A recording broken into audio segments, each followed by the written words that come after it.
Okay, so good evening guys. Happy Teacher's Day. So salamat nga pala sa mga estudyante na nag-effort para mabuo yung celebration o maging meaningful yung celebration natin ng World Teacher's Day. So this afternoon. Salamat sa lahat ng estudyante. So pasalamatan din natin yung mga nakaalala sa atin at nag-effort na magbigay ng kahit ano cake. Kay Yuri. So, salamat kay Yuri. So, naka-receive tayo mula kay Yuri ng Oreo chocolate. Ayan. So, salamat.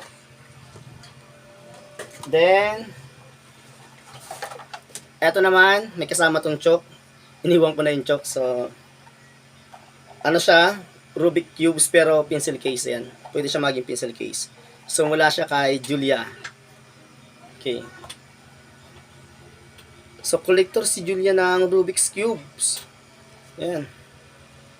So, sabi niya, Happy Teacher's Day, Sir Gerson. As I reflect on my educational journey, your name is etched in every cherished memory. Thank you for being a guiding light that helped me navigate through challenges and emerge stronger. So, sabi yun ni Julia.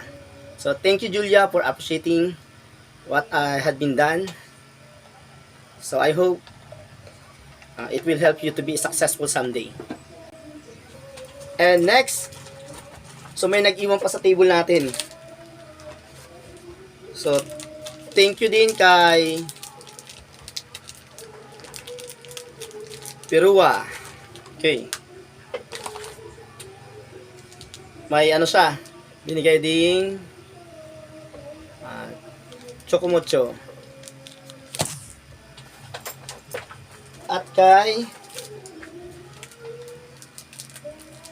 Lapis naman, saka Chocomocho ang binigay ni, nalimutan ko yung pangalan, Grisel, wala kasi akong advisory na sa kanila. So sabi niya Happy Teacher's Day. So ito yung mensahe niya. So ito.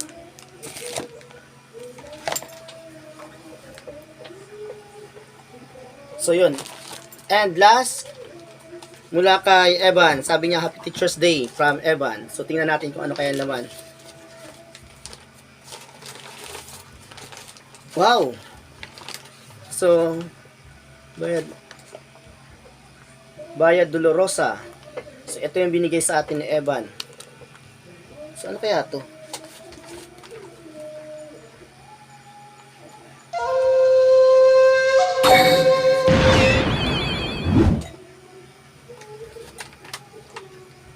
Panghilot siguro to. May incense. So, yan. So, thank you, Evan, sa gift mo. At meron pa siyang sneakers. So, yun. Once again, thank you guys sa pag-effort nyo din dito. So,